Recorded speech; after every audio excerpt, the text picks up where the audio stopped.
He handed her the phone and said, "Call her. Not a question, not a request. His pregnant wife, 8 months along." Standing in their living room at 7:42 in the evening, with cold tea on the table and 33 weeks of a baby she had been building alone while he was building something else entirely. "Call my mistress. Tell her we are solid. Tell her to move on." And she almost did it. She almost picked up that phone and made that call, because that is what 14 months of being managed looks like. That is what happens when someone spends over a year making you doubt the very thing you are seeing with your own eyes. We have the injunction. But here is what Derek Ashby did not know. 6 days before that moment, 6 days before he stood in his living room and handed his pregnant wife his mistress's number like it was a reasonable thing to ask, Caroline had sat in a lawyer's office on the 14th floor of a Manhattan building and learned that her great-aunt had left her everything. Not a piece of jewelry, not a set of books, $35 billion. And Derek had known about it for 11 days. He had the annotated documents. He had the calculations. He had already called the divorce attorney. He had brought her yellow tulips and asked about baby names and sat across from her on the couch and said, with that voice, that perfectly calm and reasonable voice, that he had chosen their family. He had been choosing his exit the entire time. This is the story of what happens when a woman who has spent years not trusting what she sees finally decides to trust it. Stay with her. Lesson statement. The moment you stop doubting what you already know, that is the moment everything changes. Meaning, this story is for every woman who has ever been handed a phone and told to make it easy for someone who made nothing easy for her. It is for every woman who reorganized a drawer at midnight because the real thing was too large to look at directly. It is for every woman who has been managed, minimized, and made to feel that her noticing was paranoia. Caroline's story is not about revenge. It is about the quiet, steady, unstoppable process of a woman who decides that she has been small for the last time. That is not a fantasy. That is a choice. And choices like that begin with one moment. The moment you read the message on the phone your husband handed you and you think, "I know exactly what I am looking at." We hope this story gives you that moment, or reminds you that you already had it. If this story stayed with you, if Caroline's voice felt like someone you recognized, we would love for you to be part of this community. Leave a comment below. Tell us which moment hit you hardest. Tell us what you are taking with you from today's story. Your words are what keep this channel alive, and we read every single one. If you are new here, please subscribe. There are more stories waiting for you. Stories about women who see clearly and decide to trust it. Stories that are worth your 100 minutes. And if you know someone who needs to hear this today, someone who is sitting in a guest room at 11 p.m. reorganizing a nightstand drawer, share this with her. She will understand why you did. Like this video if Caroline's story deserved to be told. She would agree. The wine glass on the kitchen counter had been sitting there since Tuesday. Caroline noticed it every time she walked past. 3 days of noticing. She kept meaning to put it in the dishwasher. She kept not doing it. That was the kind of woman she had become in this house. A woman who noticed things and did not act on them. It was Thursday evening, 7:42 p.m. She knew the time because she had checked her phone at 7:40, then at 7:41, then at 7:42, which was when she heard Derek's key in the front door. She was sitting in the living room with a cup of chamomile tea that had gone cold.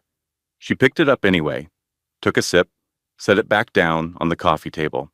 The table she had driven 40 minutes to find at an estate sale in Connecticut.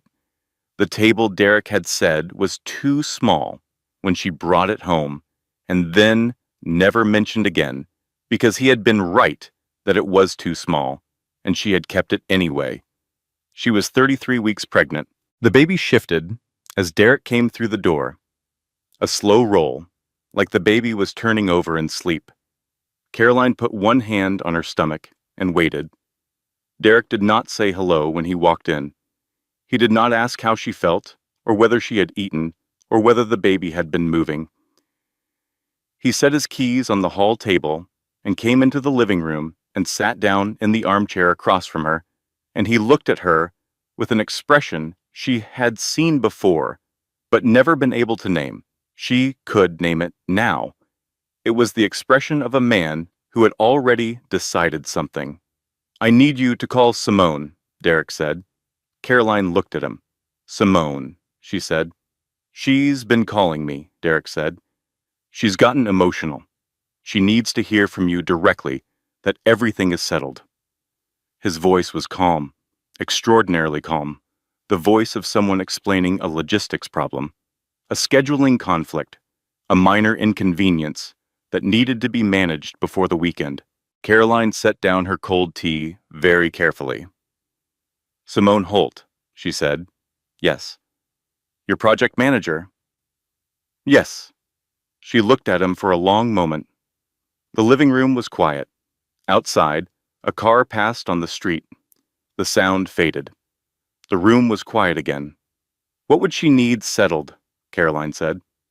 Derek leaned back in the armchair. He crossed one ankle over the other knee. He looked almost relaxed. She had always admired the way he could look relaxed. She had thought it was confidence. She understood now that it was something else. "She's developed feelings," Derek said. "It got out of hand. I've ended it. But she won't accept it coming from me." He paused. "She needs to hear it from you," he said. "That we're solid. That she should move on." The baby rolled again. Caroline thought about the word solid. She turned it over in her mind the way you turn over a stone to see what is underneath it. "How long?" she said. Derek looked at her. "How long has she had these feelings?" Caroline said. He paused one beat too long. "A few months," he said. He reached into his jacket pocket and held out his phone. The screen was unlocked. She could see the text thread with Simone from where she was sitting. The name at the top. The preview of the most recent message. Caroline stood up slowly. Her back ached. It had ached for 3 weeks. She walked across the room and took the phone from his hand. She looked at the screen. The most recent message from Simone had been sent at 6:23 that evening, 1 hour and 19 minutes ago. It said, "You need to choose tonight." Caroline scrolled up. She did not look at Derek. She looked at the phone. She scrolled slowly because her hands were steadier than they should have been, and she wanted to understand exactly what she was looking at. The thread went back 14 months. Not a few months. 14 months. She had been 11 weeks pregnant when the first message in this thread was sent. She had been 11 weeks pregnant, sick, every morning, calling Derek from the bathroom floor one Tuesday because she could not stop throwing up, and she was scared, genuinely scared, and he had come home that night 2 hours late and said traffic had been impossible. She scrolled back to that week. He had been texting Simone from the parking lot of their house. Caroline stood in the middle of her living room with her cold tea on the coffee table, and her 33-week stomach and her husband's phone in her hand, and she went very still. She did the thing she always did when something was too large to process. She looked at the phone. She locked the screen. She unlocked it. She locked it again. She unlocked it. She stood there, holding it. "Give me that," Derek said. His voice had changed. The calm had developed an edge. She did not give it to him. She scrolled back to the top of the thread, to the most recent messages. She read 3 of them. She read the one from 2 weeks ago, where Simone had written, "She doesn't even see you," and Derek had written back, "I know." She handed the phone back to him. "You said a few months," she said. "Caroline, you said a few months." "It's complicated," Derek said. "There are things you don't understand about what the last year has been like for me." She looked at him. He was still sitting in the armchair. He had not stood up. He had not come to her. He was sitting in the armchair with his ankle crossed over his knee and his phone back in his hand. And he was looking at her with that expression she could now name perfectly. It was the expression of a man who was managing a situation. She was the situation. "I need a moment," she said. She walked out of the living room. She walked down the hall. She did not go upstairs. She stood in the kitchen next to the wine glass that had been sitting on the counter since Tuesday, and she looked at it. Then she looked at Derek's call log.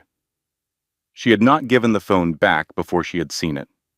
Above the Simone thread, above 3 missed calls from his mother, above a call from his business partner, a call made at 12:03 p.m. that afternoon to a number she did not recognize. She took out her own phone. She typed the number into the search bar. Granger and Associates, Family Law. Her husband had called a divorce attorney at 12:03 in the afternoon. Then he had come home at 7:42 and handed her a phone and asked her to call his mistress. Caroline picked up the wine glass from the counter. She held it for a moment. Then she set it back down without putting it in the dishwasher. She walked back into the living room. Derek looked up. "We need to talk," he said. "Yes," she said. "We do." She sat back down on the couch with her cold tea and her 33-week stomach, and she looked at her husband and she thought, "I'm not crazy. I know what I saw. What followed was not a screaming fight.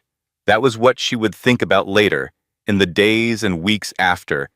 Not the content of what Derek said, the texture of how he said it, the reasonable tone, the careful management of facts, the way he spoke to her as if she was a difficult client he needed to walk through a process.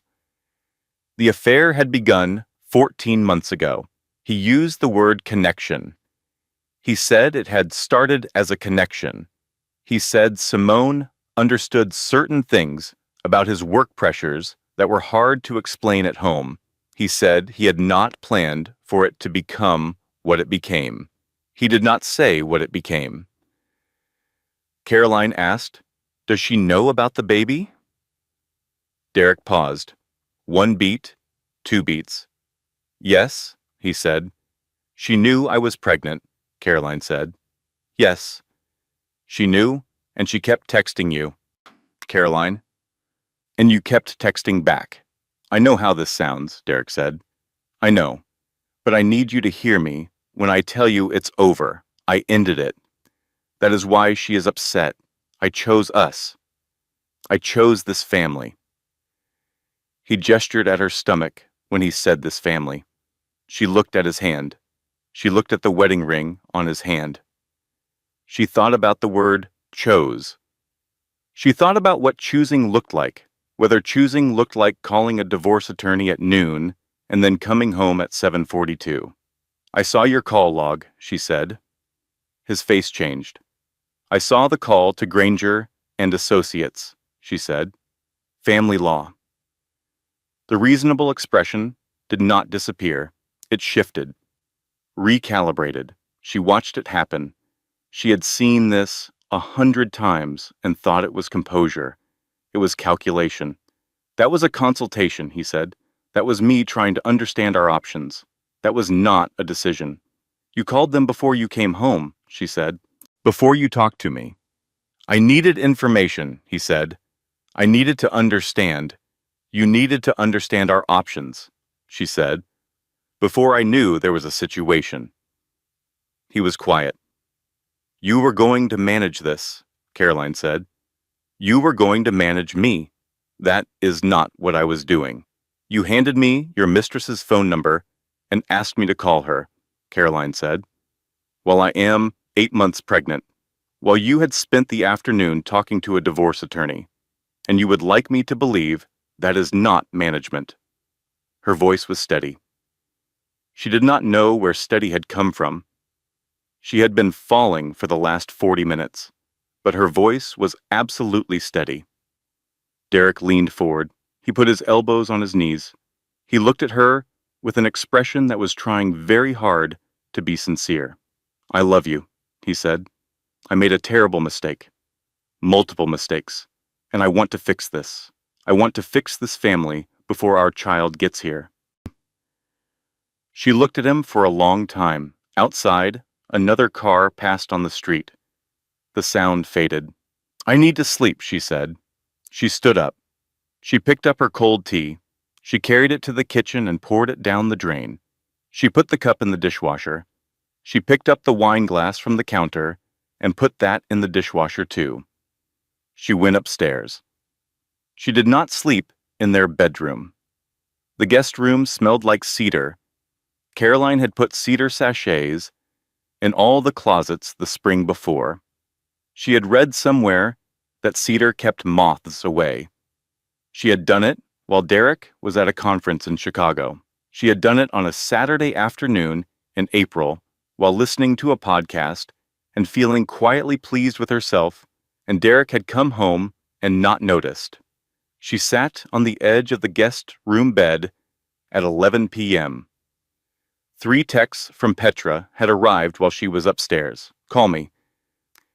Caroline, I heard something call me. Now. Please. She stared at them. She put the phone face down on the nightstand.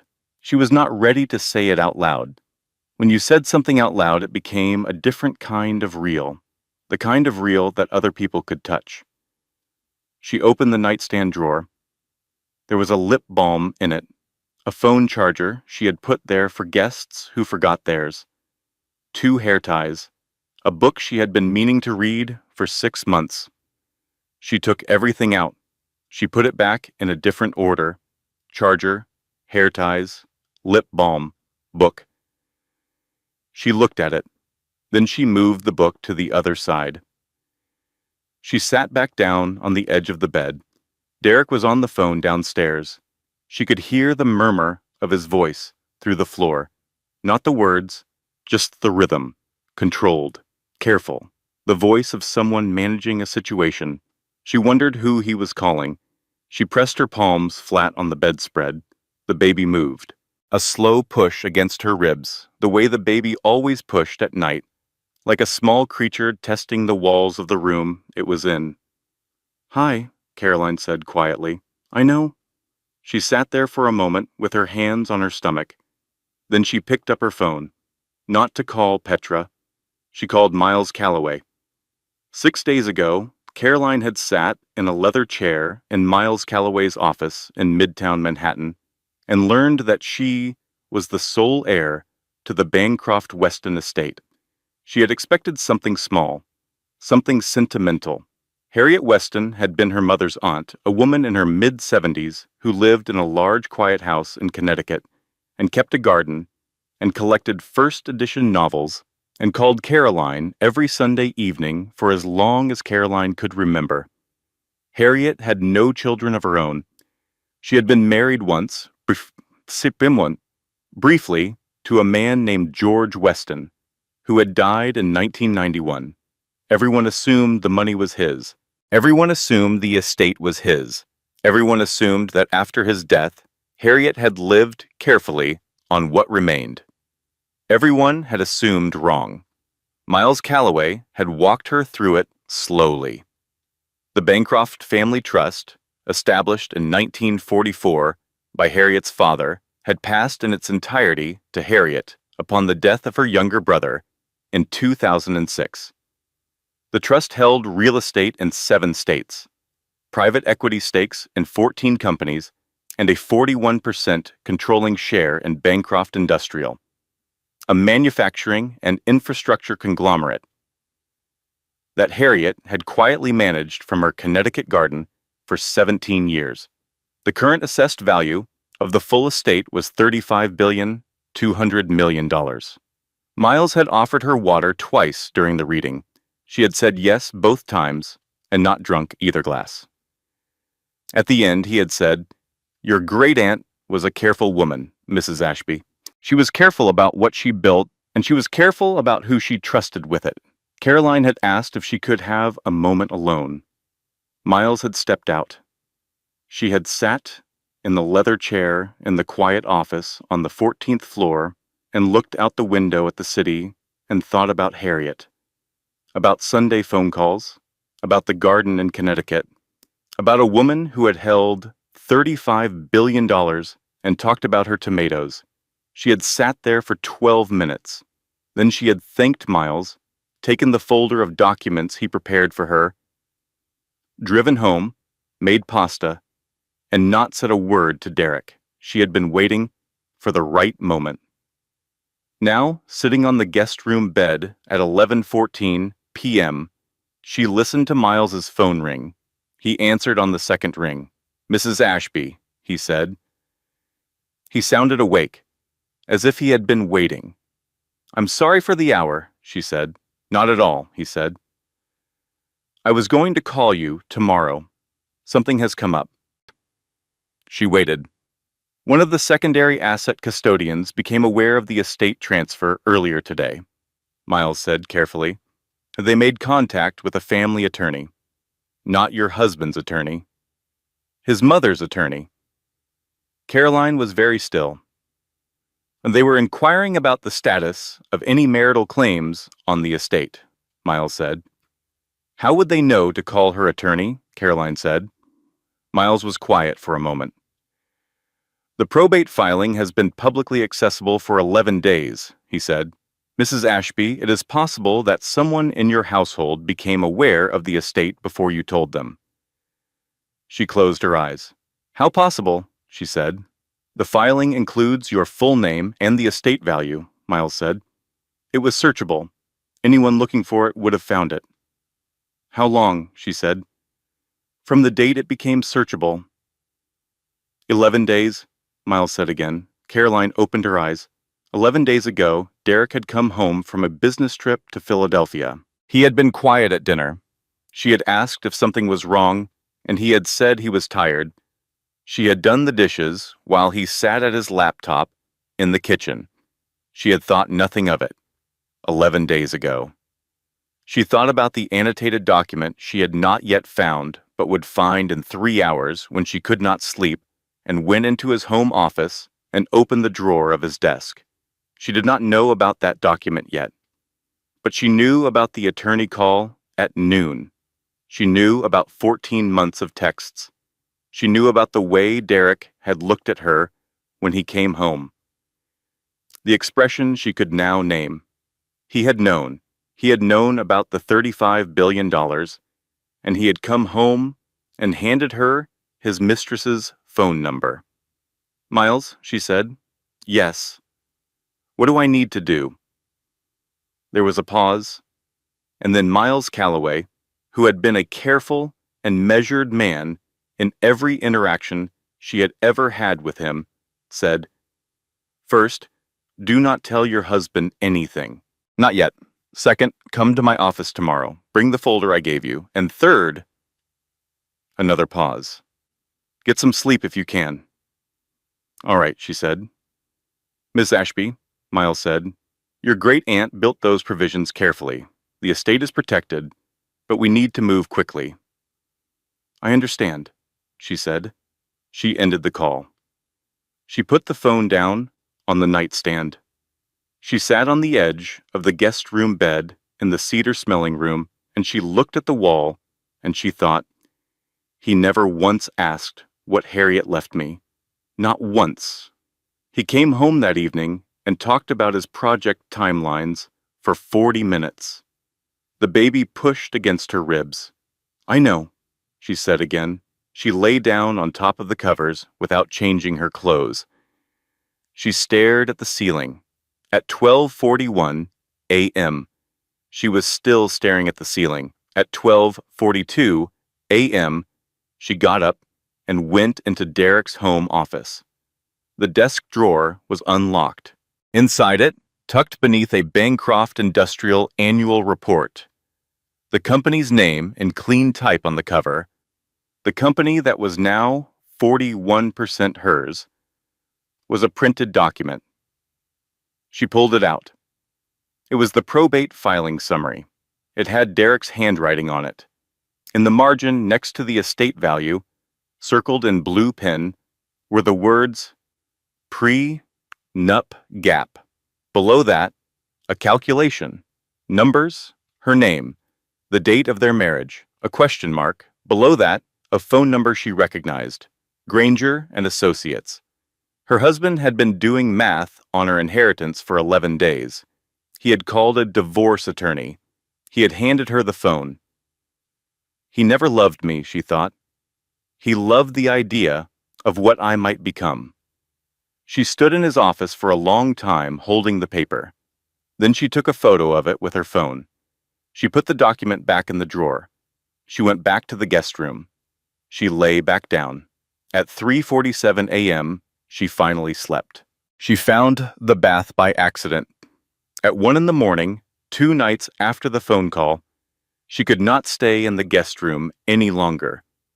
She had been lying there with the ceiling and the document photo on her phone and the sound of Derek moving around in the master bedroom, and she got up and walked down the hall to the main bathroom. She turned on the bath. She stood there, watching the water fill the tub. She was wearing an oversized gray shirt and leggings. She sat down on the edge of the tub. The water was warm. She checked it 3 times.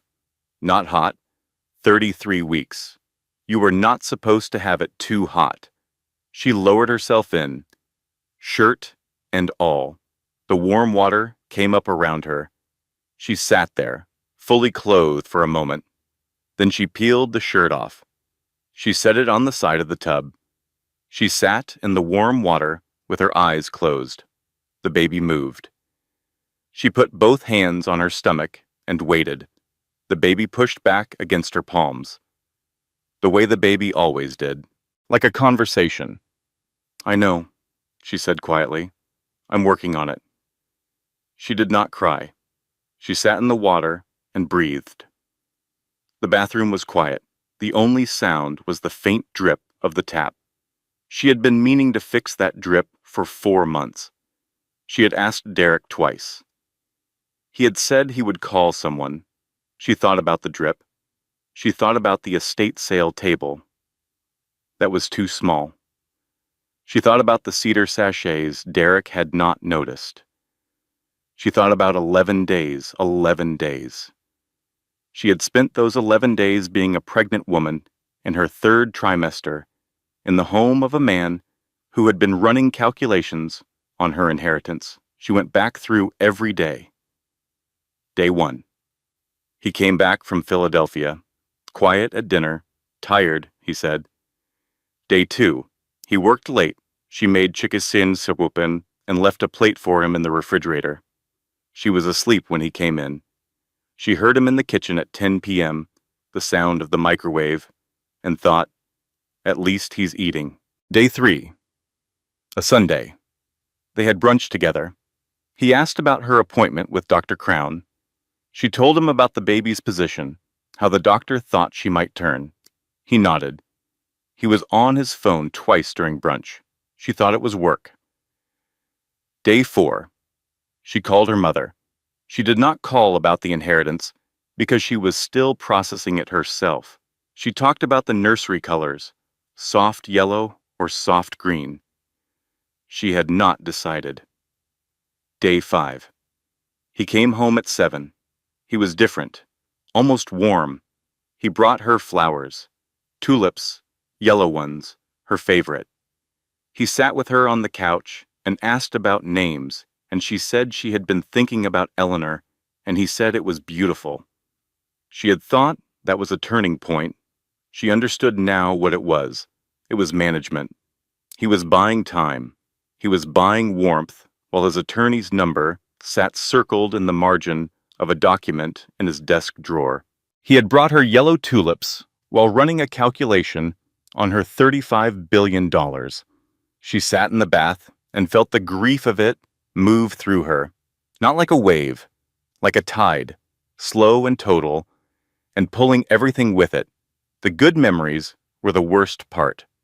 She thought about their first apartment, a 1-bedroom in the West Village, that she had made beautiful with almost no money. She had hung string lights in the kitchen and found rugs at flea markets and painted one wall of the bedroom a deep, soft blue. Derek had loved it. He had brought friends over to see it. He had said she had a gift. She had stopped designing things when they got married, not because he asked her to, because the life they were building was full and she was happy, and it was a natural tapering off. She had told herself she could go back when things settled. Things did not settle. She kept meaning to go back. She thought about their anniversary dinner 4 weeks ago. The restaurant in the city, the good one on the west side, the one with the small tables. She had dressed carefully. She had felt, for the first time in months, like herself. They had talked about the baby, about the nursery, about Derek's project in Stamford that was almost complete. She had not known that Simone was the project manager on the Stamford project. She had not known that, at the end of the dinner, when Derek checked his phone under the table twice, he was checking messages from a woman who had said she doesn't even see you. She had reached across the table and touched his hand on the walk back to the car. He had squeezed her fingers. She had thought, "We are going to be okay." The drip fell into the bath water. One drip, then another, ticking in the quiet. She had been so sure they were going to be okay. She got out of the bath at 2 a.m. She dried off. She put on a clean shirt and went into Derek's home office. She had already taken the photo of the document. She did not need to go back for that, but she needed to understand the full picture. She sat at his desk and opened his laptop. It required a password she did not have. He had changed it 3 weeks ago. She had noticed. She had told herself she was being paranoid. She was not paranoid. She looked at the bookshelf behind his desk. Annual reports, project binders, 2 framed photos. One of their wedding. One of the 2 of them at the beach, the summer before she got pregnant. She was laughing in both. She picked up the beach photo. She looked at herself. She set it face down on the desk. At 2:17 a.m., her phone rang. It was Miles. "I'm sorry for the hour," he said. "But I needed to reach you before morning. We have a complication." She waited. "Derek's attorney made contact with our office at 5 p.m. yesterday," Miles said. "They are filing a claim of marital interest in the Bancroft Weston estate." She was quiet. "They moved fast," she said. "Yes," Miles said. "Mrs. Ashby, this is not unusual. It is also not necessarily successful. But we need to respond before close of business tomorrow." "What do I need to do?" she said. "Come in at 8 a.m., he said. "And one more thing." He paused. "Bring any documentation you may have of your husband's awareness of the estate prior to today." She looked at the photo on her phone, the annotated document, the handwriting, pre and up gap, the calculation, the attorney's number. "I have something," she said. "Good," Miles said. After she hung up, she sat for a moment in the quiet of Derek's office. She thought about the tulips he had brought 5 days ago. She thought about him sitting across from her on the couch asking about baby names while his attorney's number sat in the margin of a document 3 feet from where they were sitting. "The hardest part," she thought, "is admitting I knew all along. Not about Simone, not about the inheritance, but something. Some small cold thing she had been not looking at for a long time. The drip in the bathroom, the estate sale table, the cedar sachets, all the things she had noticed and done nothing about." She stood up. She straightened the items on his desk so that everything was exactly as she had found it. She went to bed. At 6 a.m., she was already awake and dressed. Gwen Ashby arrived at 9 a.m. She let herself in with the key Derek had given her 3 years ago. Caroline heard the front door and came downstairs to find her mother-in-law in the kitchen, unwrapping a coffee cake from a bakery box. Gwen was 65 years old and immaculately put together. She wore a cream-colored blazer and dark trousers and earrings that were understated in the way that very expensive things are understated. She had Derek's eyes. She had Derek's way of taking ownership of a room simply by entering it. "You look tired," Gwen said. She said it the way you say you look terrible when you want to seem kind. I didn't sleep well, Caroline said. You should rest more, Gwen said. Let people take care of things. She began slicing the coffee cake.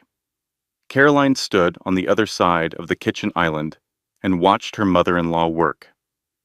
Gwen cut with precision. Equal slices. She arranged them on a plate she found in the cabinet without asking where it was. She had been in this kitchen enough times to know where everything was. She had opinions about where everything should be. Caroline thought about the first Christmas after their wedding.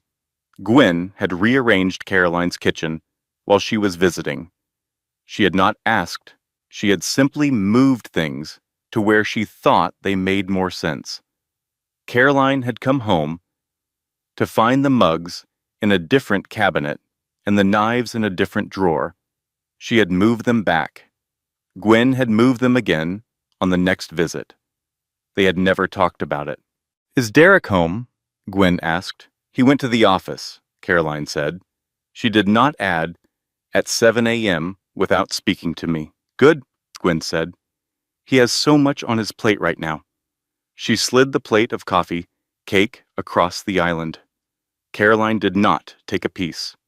She watched Gwen pour coffee from the carafe Derek had made before he left. Gwen poured 1 cup for herself and 1 for Caroline without asking. She stirred milk into Caroline's. She remembered how Caroline took her coffee. Gwen remembered every detail about everyone. It had taken Caroline years to understand that this was not warmth. It was inventory. Gwen, Caroline said. Gwen looked up. Did you know about the inheritance? The knife paused, 1/2 second. The blade resting on the cutting board, not moving, then it continued. She cut the last piece of coffee cake with the same precision as all the others. I don't know what you mean, sweetheart, Gwen said. She did not look up when she said it. Caroline watched her mother-in-law's hands, the perfect nails, the careful movements, the complete control of every surface she touched. She thought about 100 small moments. The seating arrangements at their wedding, where Gwen had seated herself next to Derek and placed Caroline at the end of the table. The hospital visit schedule after the pregnancy announcement, which Gwen had typed up and emailed to the family as if she were the coordinator of a medical event. The way Gwen said our grandchild before Caroline had even told her own mother. She thought about the key Derek had given her, the key that let her walk into their house any time she chose. I think you do, Caroline said. Gwen looked up now. Her expression was composed, completely, utterly composed. You're exhausted, Gwen said. You've had a shock. Derek told me you two had a difficult conversation last night. That's understandable, but you need to rest. You need to focus on the baby. Let Derek handle the rest. Handle what rest? Caroline said. The practical matters, Gwen said. He's good at that. He's always been good at managing things. He is, Caroline said. He's very good at managing things. She held Gwen's gaze. For a moment, something moved behind Gwen's eyes. Something that was not quite guilt and not quite fear. Something that recognized it had been seen. Then it was gone. Eat something, Gwen said. She pushed the plate of coffee cake toward Caroline again. Caroline did not eat anything. She watched Gwen move around the kitchen, watched her straighten the dish towel on the oven handle, watched her rinse her coffee cup and set it in the drying rack. At 9:53 a.m., Gwen reached for her coat. Her phone was on the counter. It buzzed. Gwen reached for it quickly, but not quickly enough. The screen lit up. The notification banner showed at the top. Caroline read it from across the kitchen island, upside down in the 2 seconds before Gwen's hand covered the screen. Derek says she hasn't called attorney yet. Keep her calm. Gwen's hand closed over the phone. She looked up at Caroline. Caroline looked back at her. Have a piece of coffee cake, Gwen said. Her voice was smooth, absolutely smooth. It's from the good bakery. Thank you for coming by, Caroline said. There was a silence. Gwen put on her coat. She picked up her bag. She walked to the front door. Call me if you need anything, she said from the hall. The front door closed. Caroline stood in the kitchen. She had been quiet for a very long time. She had been still. She had been the woman who noticed things and did not act on them. She thought about the wine glass she had finally put in the dishwasher. She thought about the cedar sachets. She picked up her phone. She called Petra. I need you, she said. Now. Petra Sullivan arrived in 41 minutes. She was still wearing yesterday's mascara, which on Petra looked intentional.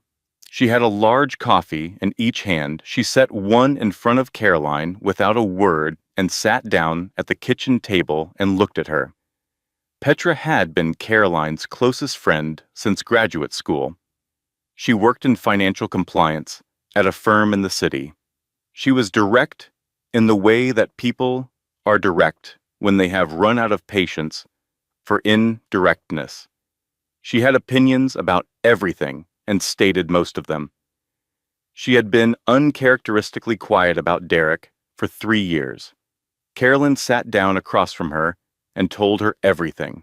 The phone, the texts, 14 months, the call to the attorney, the annotated document, the photo on her phone, Gwen and the notification, Miles Calloway and the marital interest claim.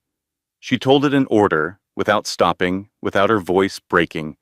When she finished, Petra was quiet. 4 full seconds. Petra Sullivan never did not interrupt. In 11 years of friendship, she had interrupted stories at the 2-sentence mark to ask clarifying questions. 4 full seconds of silence was, for Petra, a profound event. Honey, Petra said. She put down her coffee. I have been biting my tongue for 3 years. And then she talked. It came out in order. Every small alarm Petra had noticed and swallowed because Caroline was happy, because it was not her place, because she had told herself she was being uncharitable.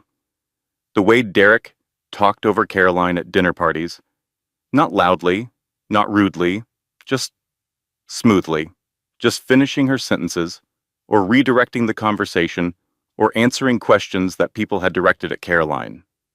Every time, at every dinner, for 3 years, the way he referred to Caroline's work. Before the marriage, Caroline had been a landscape architect with her own small firm, a good firm. She had designed 3 public spaces in Brooklyn and a corporate garden in Midtown that had been written up in a design journal. Derek always spoke about it in the past tense.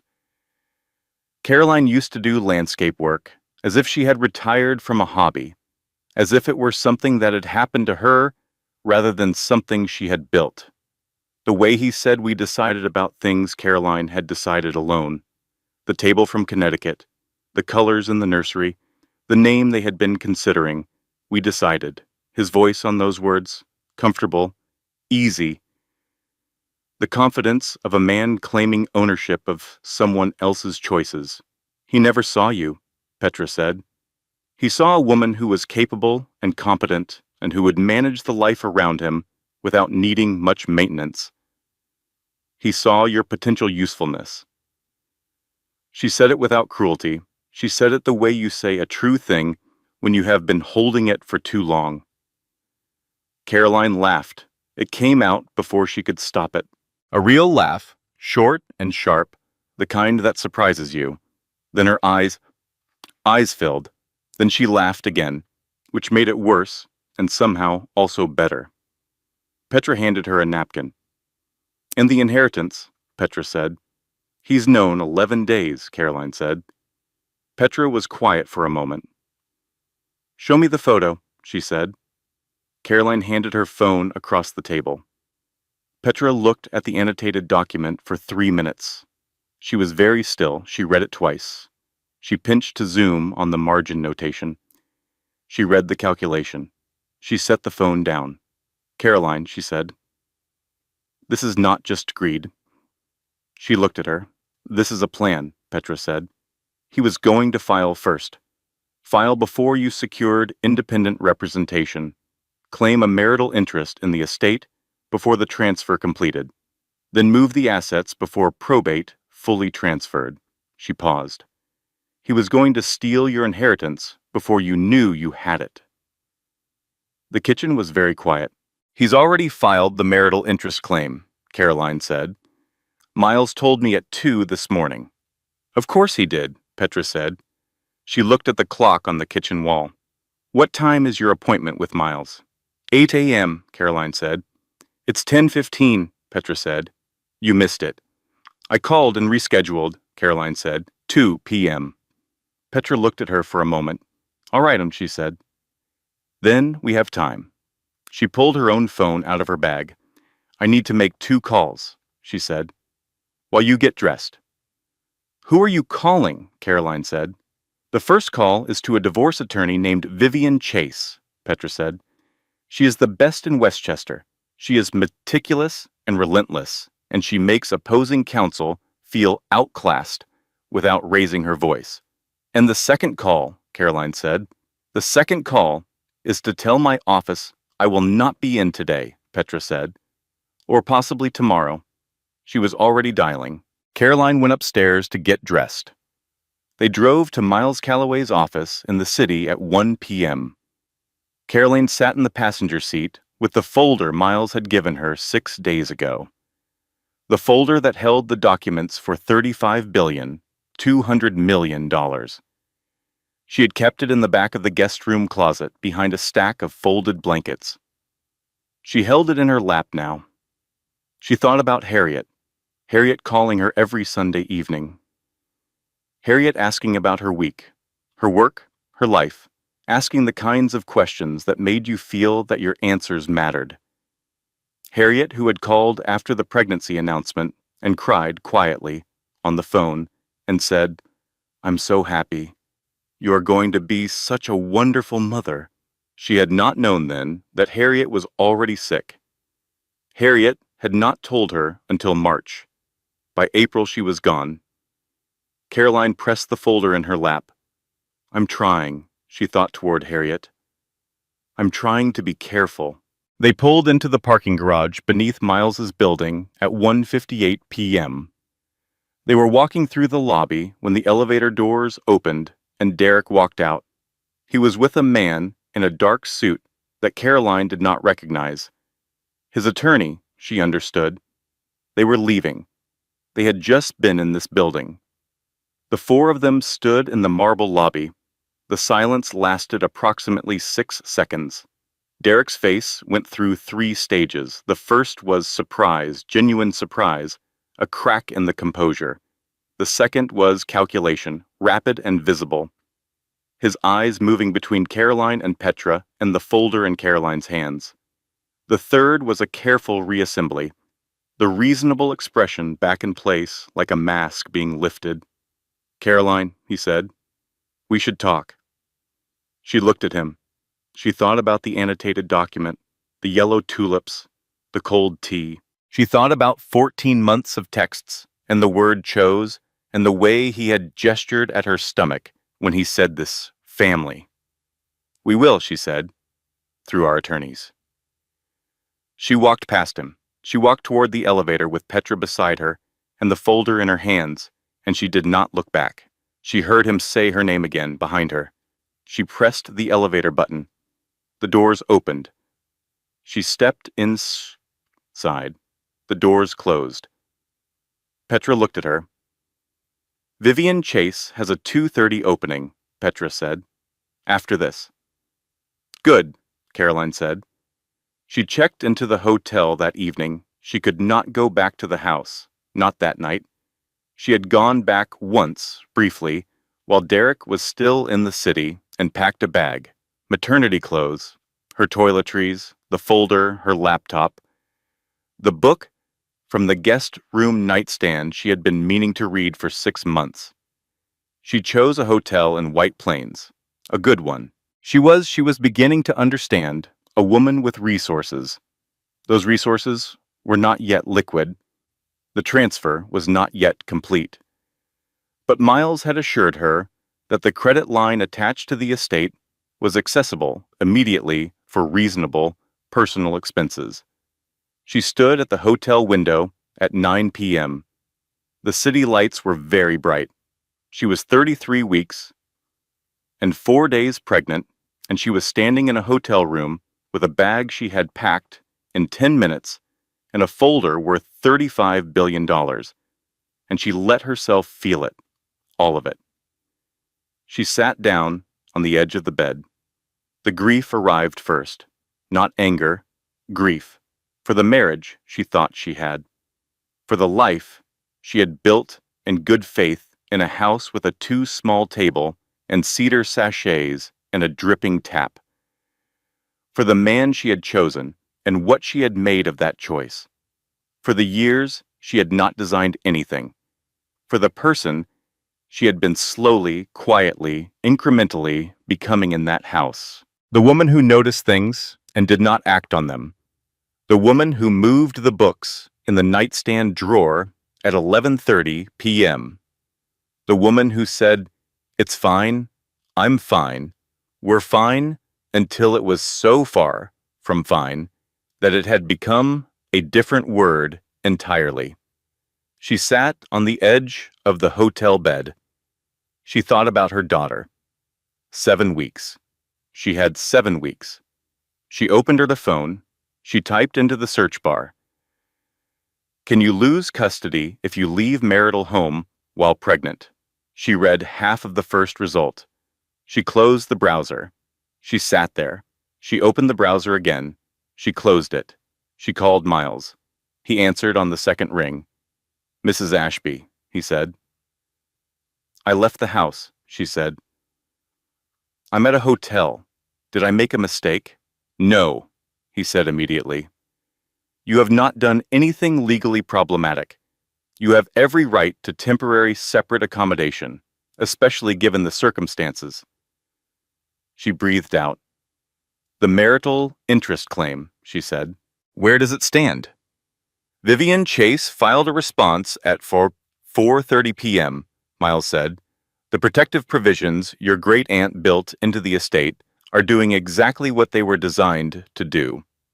The claim is unlikely to succeed, but the process will take time." "How much time?" she said. "Some weeks," he said. "Perhaps more. But Mrs. Ashby." He paused. "You have made the right decisions today, every one of them." She thanked him and ended the call. She lay back on the hotel bed, still fully dressed. She stared at the ceiling. Starting over feels impossible, she thought, but staying feels worse. She had not said it out loud. She said it now, quietly, to the hotel ceiling. Starting over feels impossible, she said, but staying feels worse. It helped a little. She thought about the baby, about the nursery with the soft yellow walls she had painted herself in September, about Eleanor, the name she had been turning over in her mind, after no one, just because it sounded like someone who was going to be okay. She thought about Harriet. At midnight, her phone buzzed. An unknown number, a text. She almost did not open it. She opened it. It was a screenshot, a text thread between Derek and Simone, dated 8 months ago. She was 12 weeks pregnant. They had just told their families. Derek's message read, "She'll be distracted with the baby for at least 2 years.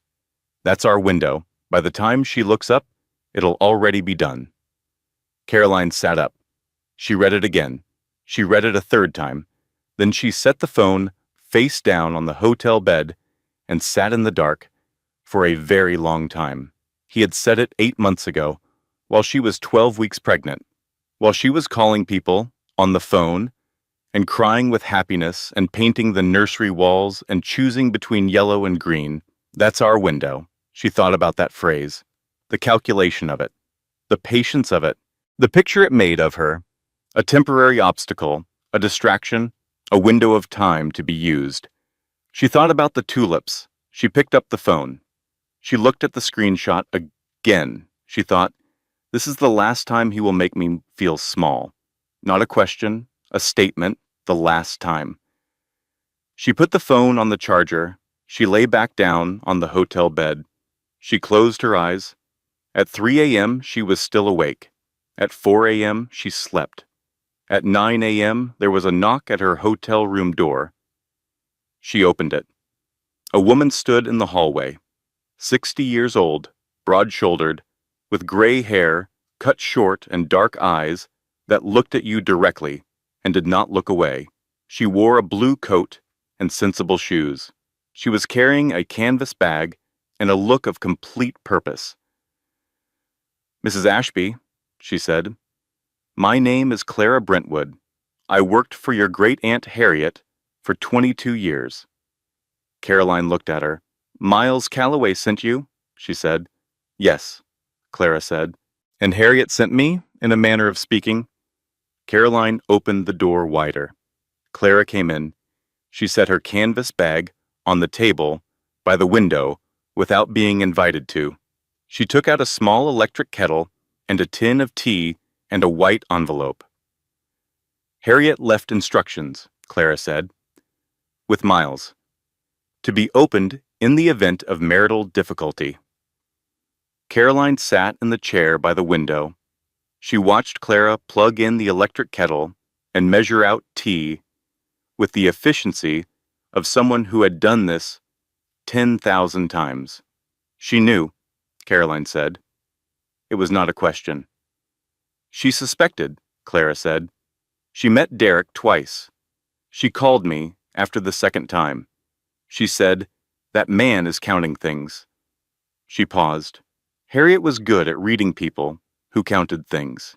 She spent 40 years doing it herself. The kettle began to heat. "She loved you very much," Clara said. She said it simply. She talked about you every week. She said you were the one who noticed things. She said she worried you had stopped trusting what you noticed. Carolyn looked at the white envelope on the table. "Those are letters she wrote you," Clara said. "Over the last 2 years. She never sent them. She wasn't sure why. She just wrote them. She wanted you to have them." The kettle clicked off. Clara poured 2 cups of tea. She set one in front of Caroline. She sat down across from her and said nothing. Caroline picked up the white envelope. She opened it. Inside were 7 letters, each folded in thirds, each dated in Harriet's handwriting, which was old and precise and very clear. She picked up the first one. She read it in silence. Harriet's voice was in every line. The Sunday phone call voice, warm and careful and certain of what it thought. She read the letter. She did not read it aloud. Clara drank her tea and looked out the window. The room was quiet except for the small sounds of the city outside. When Caroline finished the letter, she folded it back into thirds and set it on the table. She picked up her tea. It was still warm. She held it in both hands. "She wanted me to be safe," Caroline said. "Yes," Clara said. "She built the provisions into the estate." "Yes," Clara said. "Years ago. She was very thorough." Caroline held the warm cup. She looked out the window at the gray November sky. "You are going to be okay," she thought, not in her own voice, in Harriet's. "You see clearly. You have always seen clearly. Trust what you see." She drank her tea before it got cold. The days that followed were the quietest of Caroline's life, not peaceful, not still, but quiet in the way that the eye of a storm is quiet. Everything moving fast on all sides, and the center held. She did not return to the house. Derek sent 3 texts over 4 days. The first said, "We need to talk." The second said, "My attorney will be in contact." The third said, "I know you're upset. Please think about what's best for the baby." She sent all 3 texts to Vivian Chase without responding to them. She moved to a furnished apartment in White Plains that Miles's office arranged. It was clean and bright with large windows that let in good winter light. She bought a duvet and a good pillow and a small lamp for the bedside table. She bought groceries. She cooked simple meals and ate them at the table by the window. She found a new OB. Dr. Renata Crown was 47 years old and delivered her medical opinions with the efficiency of someone who understood that her patients were dealing with enough. She reviewed Caroline's file at the first appointment without comment. She performed the examination. She said, "You're doing very well. The baby is in a good position. Keep doing what you're doing." Caroline cried in the parking lot. Not for long, 90 seconds approximately, the kind of crying that is not grief but relief. Someone had looked at her and at the baby and said, "Well and good," and she had not realized how much she needed to hear those words until she heard them. She drove to her next appointment. Intent. She met with Miles and his team at the estate office every other day. The inheritance transfer completed on a Wednesday morning. Miles called her at 9:15 a.m. to tell her. He said the protective provisions had held. The marital interest claim had been blocked. The transfer was final and clean. She was sitting in the furnished apartment drinking coffee when the call came. She thanked Miles. She ended the call. She sat with her coffee for a moment. Then she opened a new notebook. She was not going to make lists. That was what she told herself. She had bought the notebook to write down thoughts, reflections, something intentional. She filled 4 pages of lists before she got to the window. Pediatricians, apartment search, longer term, something with a garden, who to call, her mother, her college roommate, the landscape architecture firm she had left 8 years ago, not to go back, necessarily, but to check whether the door was still there. She wrote her daughter's name in the margin, Eleanor. She crossed it out, wrote it again, left it. She flipped to a fresh page and wrote at the top, "What I am not going to do." She stared at it for a moment. Then she wrote, "Be small." She closed the notebook. Owen Ashby called on a Thursday evening. She almost did not answer. She almost let it go to voicemail and decided later whether to return it. She answered on the 4th ring. Owen was 42. He was quieter than Derek. He had always been kinder in small ways that she had noticed and not known what to do with. The way he asked follow-up questions. The way he remembered things she had said 3 months ago and referenced them without making a point of it. "I know this is strange," Owen said. His voice was low. "I found out 3 days ago what Derek did, what he had been planning." She waited. "I want you to know," he said. "I have never been more ashamed of my family." He paused. "And if you need a character witness, or anything else, I mean it. I'm available." She sat with the phone. She thought about saying, "I don't need anything." She thought about saying, "This must be hard for you too." She thought about saying, "Your mother knew." She said, "Thank you, Owen." "I mean it," he said again. "I know you do," she said. After she ended the call, she sat for a moment. She thought about families, the ones you are born into, the ones you choose, the ones that surprise you. She thought about Eleanor, growing up with an uncle who asked follow-up questions and remembered what she said. That was something. The message from Simone came through Petra. She wants to meet. She says she has something you need to see. She says she's sorry she didn't come to you sooner. Carolyn sat with the message for an hour. She thought about Simone in the red dress at 2 company dinners. She thought about the screenshots. That's our window. She thought about a woman who had been useful and then inconvenient. She replied, "All right." They met at a coffee shop in White Plains on a Saturday morning. Simone was thinner than Caroline remembered. She wore black. No makeup worth mentioning. She held her coffee cup with both hands, and she looked across the table at Caroline, and she did not perform regret or perform anything. "I'm not going to apologize for the affair," Simone said, "because I don't think it would mean anything, and I don't want to waste your time." "All right," Caroline said, "but I am going to give you this." Simone said. She slid a folder across the table. Caroline opened it. Inside were financial records, detailed ones, payments routed through a company account that Derek controlled, categorized as project management fees to Simone's firm. 3 years of them, large, regular, precisely structured. He wasn't paying me for project work, Simone said. He was distributing personal funds through my firm to avoid disclosure. I signed the invoices because he asked me to, and I was stupid and I trusted him. She looked at Caroline steadily. I kept the records, Simone said. I don't know why. I think I always knew. Caroline looked at the numbers. 3 years. This predated the affair. This predated the inheritance. This was not a crisis response. This was a long-running pattern. This was who Derek Ashby had always been. Why are you giving me this? Caroline asked. Simone was quiet for a moment. Because he told me I was the only one who understood him, she said. And then he filed for divorce from his pregnant wife while calculating how to take her inheritance. And I understood. She looked at her coffee. I was useful to him.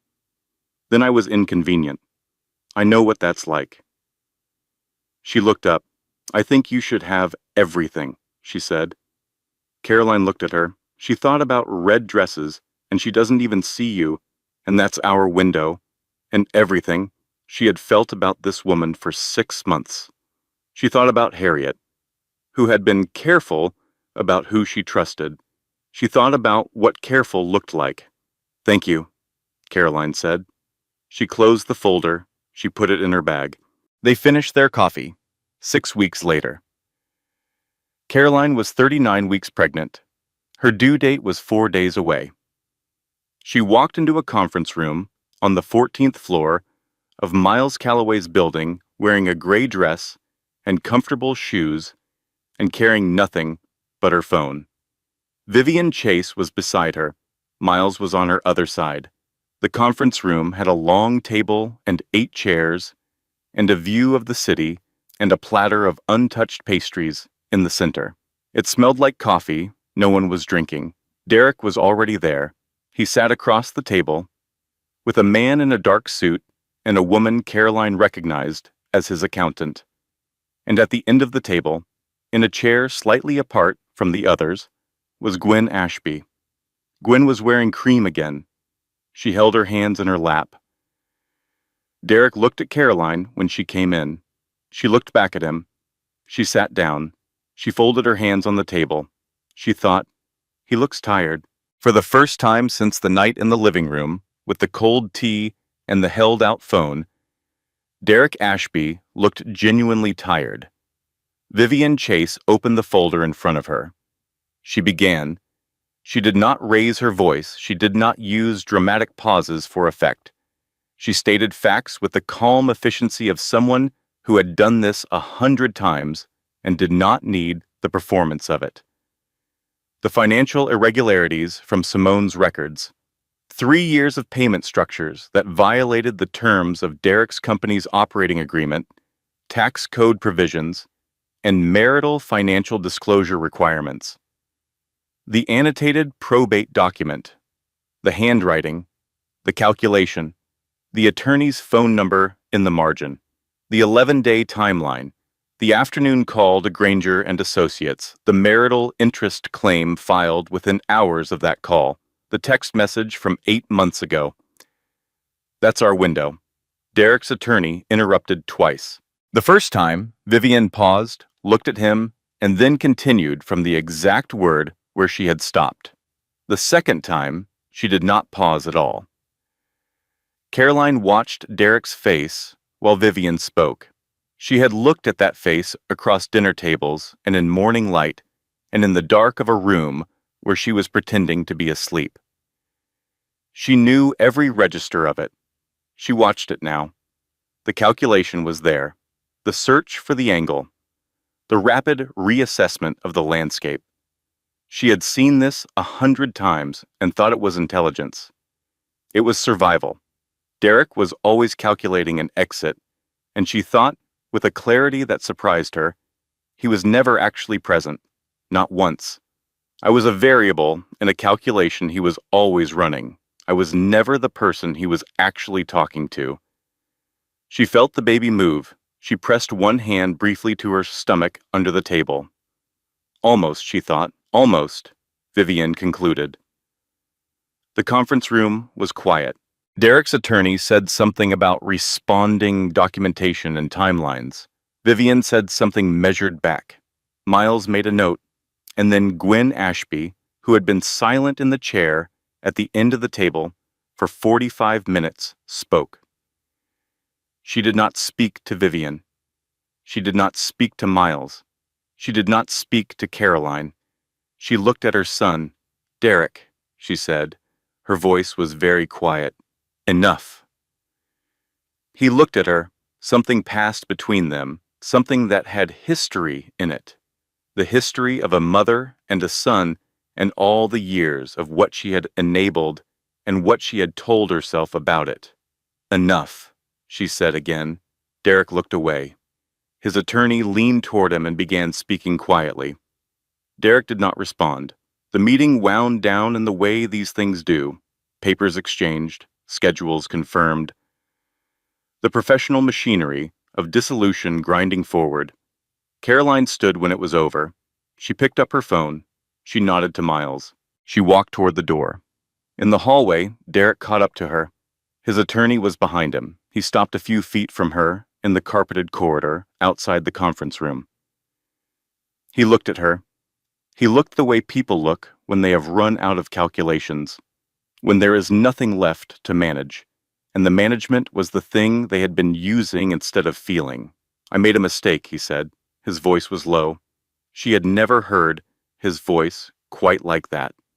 She looked at him. She thought about the phone in the living room, the cold tea, the yellow tulips, the text that said, "That's our window," while she had been 12 weeks pregnant and crying with happiness on the phone. Yes, she said. She adjusted her bag on her shoulder.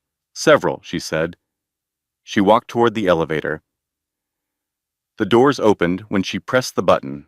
She stepped in. Miles stepped in beside her. Vivian was already inside. The doors closed. She stood in the elevator, with her hands loose at her sides, and her 39-week stomach, and 4 days until her due date, and she breathed out slowly. "Well done," Vivian said quietly. Caroline nodded. The elevator descended. Eleanor Ashby was born on a Tuesday morning. 7 pounds, 1 ounce, 19.5 inches. Black hair that looked like it would decide later what it wanted to be. Eyes that would decide later too. She arrived at 7:44 a.m., which was 2 minutes after shift change, and she arrived with the kind of urgency that suggested she had her own schedule and intended to keep it. Petra held Caroline's left hand throughout. She did not speak unless Caroline asked her something. This was, for Petra, an act of profound love.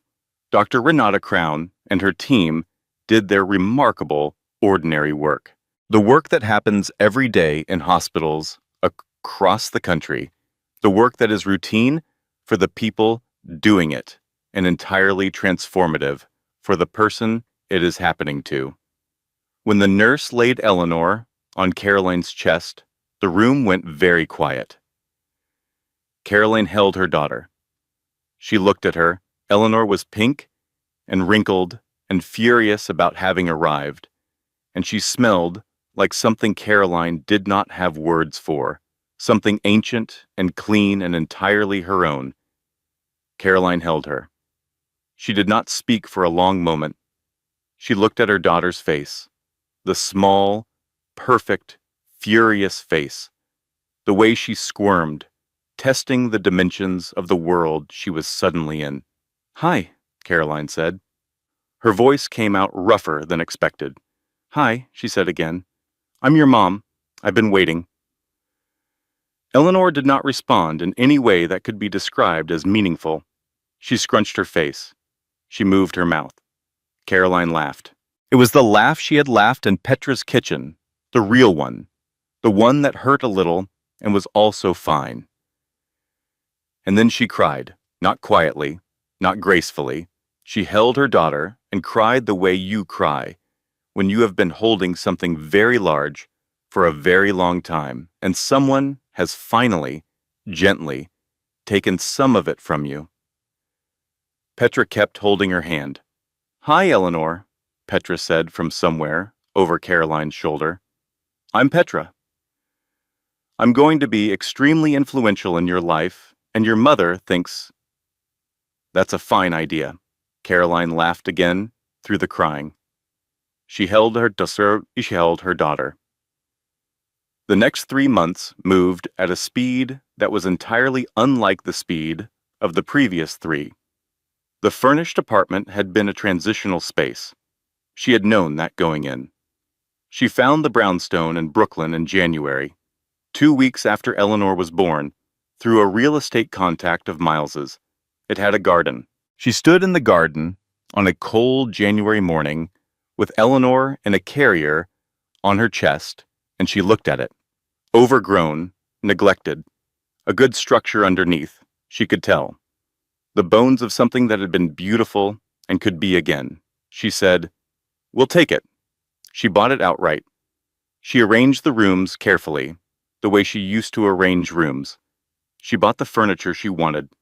She painted the nursery a warm, soft yellow that she chose herself without consulting anyone. She hung things on the walls. She put plants in the windows.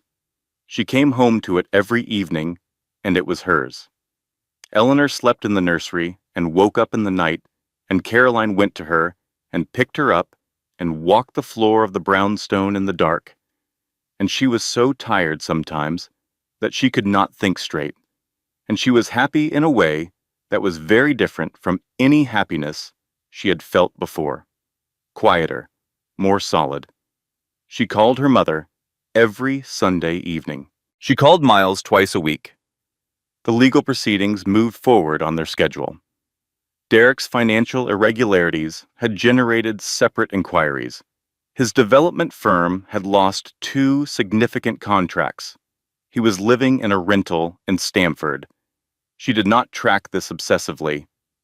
She learned it when Miles told her, and then she set it down and moved on. Vivienne sent periodic updates. The divorce would finalize in spring. The terms were what they were. She had excellent representation, and she had Simone's records, and she had the annotated document, and she had the text that said, "That's our window," and Derek's attorney was working with significantly less.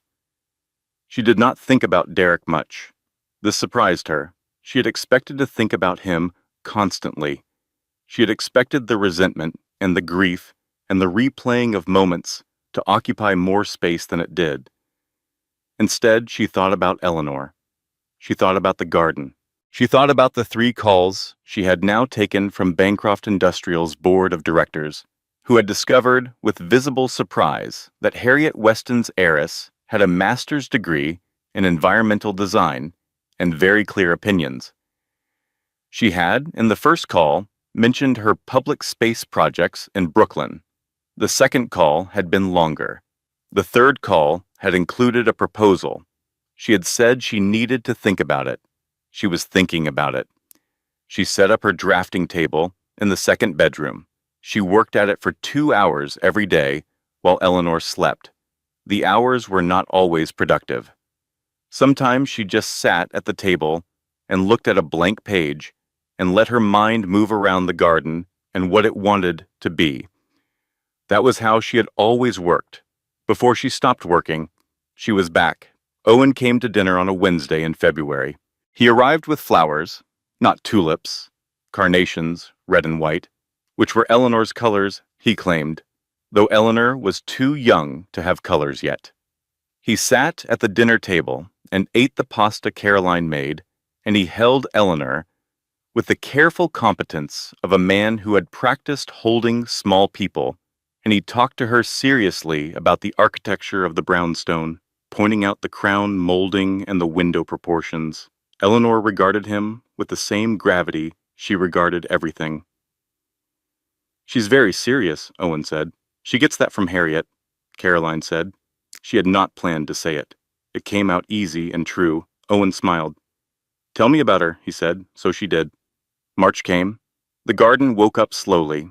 First the crocus, then the small green spears of things she had not planted, bulbs left by whoever had been here before. She watched them come up with professional satisfaction. The garden had good bones. She had been right. She made a plan for it on the drafting table. A proper plan, drawn to scale, with the same care she gave the public space projects. She was going to do it right. She was going to make something. Eleanor, at 3 months old, had developed opinions. She had opinions about the light. She preferred the window in the kitchen, the east-facing one, where the morning came in. She would lie on her activity mat in the kitchen light and regard the world with a seriousness that Caroline found both hilarious and deeply familiar. She had opinions about sound. She liked music, and she liked Caroline's voice, and she liked, oddly, the sound of the drafting pencil moving on paper, which was a soft, rhythmic scraping that seemed to organize her. She had opinions about the carrier. She preferred facing out. She wanted to see everything. Good, Caroline told her. Keep that. Gwen called on a Wednesday afternoon in late March. Caroline looked at the name on the screen for a moment. She thought about the coffee cake. She thought about the notification she had read upside down across the kitchen island. She thought about the expression on Gwen's face in the conference room when she said enough to her son. The thing that had passed between them. She thought about what it cost a woman of Gwen's generation to look at what she had made and say enough. She did not answer, but she did not delete the voicemail. She listened to it that evening after Eleanor was asleep. Gwen's voice on the message was different. Not the cream blazer voice, not the managing voice, an older voice, smaller. She said, "I wanted to say I was wrong, about some things, about many things." A pause. "I know that's insufficient. I know that. I just wanted you to know I'm aware of it." She paused again. "Eleanor is a beautiful name," she said. The message ended. Caroline stood in the kitchen with her phone. She was not ready to call back. She might be someday. She would decide when she was ready. She put the phone down. She went to check on Eleanor. The last of Harriet's letters arrived separately, not in the original envelope. Miles had held it back, he explained in the covered note, because Harriet had asked him to deliver it last. 3 months after the others. She wanted Caroline to have time. It was a Saturday afternoon in late March. Eleanor was asleep in the carrier on Caroline's chest. The garden was beginning in earnest. There were snowdrops and a few early daffodils, and the skeleton of what was going to be a very good climbing rose against the back fence. Caroline sat in the garden chair with the March sun on her face and opened the last letter. It was 1 page. Harriet's handwriting, old and precise and clear. She read it. "My darling girl, I have been trying to write this letter for 2 years, and I keep stopping because I want it to be exactly right. Which is silly. You know me well enough to know that I mean it, even when I can't find the right words. I want to tell you what I see when I look at you. You were always the one who noticed things. The light. The way a garden wanted to be. Whether a person was saying what they meant. You have a quality that I have only seen in a few people, which is the ability to be present without performing presence, to be actually there. I worried for a while that you stopped trusting what you noticed, that you had been talked out of it, little by little, the way people get talked out of things. But I watched you. I kept watching, and I think the noticing was always there. I think you just needed some room. I'm giving you room. Use it for whatever it wants to be.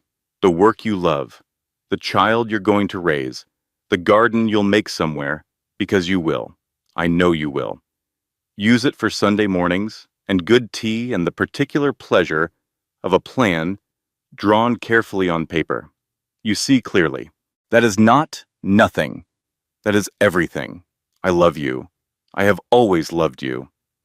Harriet's Caroline. Read the letter twice.